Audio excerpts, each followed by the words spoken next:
Hey book friends, so life has been lifing and I promised myself I wasn't going to buy any more books, but I had to have some alone time and that meant going used book thrifting, shopping, and I got all of this for only $20. So money-wise, I think I got a good deal. Anxiety-wise, knowing I now have these to read, not so much. I don't think it helped, but let's go through them. I'm not a huge romance girly, but I do like me some Abby Jimenez. I think they're fun reads. This is her newest one, I think, Say You'll Remember Me, which is about a woman who brings a stray cat in, meets a hot vet, they go on a date, they hit it off, and then she moves 2,000 miles away to care for her mom, and they need to figure out if they can do a long-distance romance.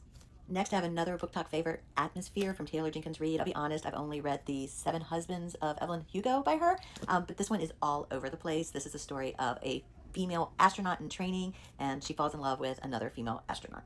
But there's a lot of pressure going on about the program, so it really has to stay a secret. Next, we have The Future, and I haven't seen this one too much, but I do see it every time in the library, and I guess this got donated from the library. I gotta figure out how to get the plastic off. But this is about a group of friends who they infiltrate a bunch of billionaire tech giants that are starting to use technology to try to rule the world. These tech giants are really trying to push society into a place of where we just can't come back from, and they have all the money and the power. So it kind of sounds a little less dystopian and a little bit more like right now. I also found Forget Me Not by Stacey Willingham. This is by the author of A Flicker in the Dark, which was really, really good. This follows a woman that her mom died when she was younger, or she thought her mom died when she was younger. She went missing. The car was found with blood. Somebody got arrested. I think he might have even said that he killed her. But then on her 18th birthday, her mom shows up and tells her what really happened.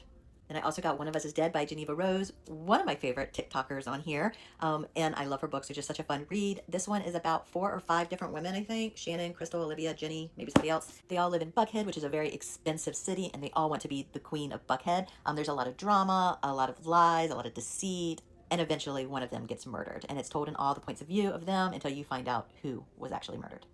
This is The Lies I Tell by Julie Clark. She's read a few books that I really enjoyed. In this one, we have Meg, who is lying about being a real estate agent because she's trying to get back at somebody. And then we have Kat, who's pretending to buy one of the houses that Meg is listing for sale, also lying because she wants to get back at Kat. And somehow, even though they're both lying, they form a friendship. Or do they? Are they both just going to expose each other's secrets? And finally, we have the names, which, fun fact, I did not add this to my list of books I already own, so I already had it. Somebody had left it in my little free library, but this version is like brand new, and the other one isn't, so I'm gonna put that one back. And I only paid like $1.50, so it is what it is.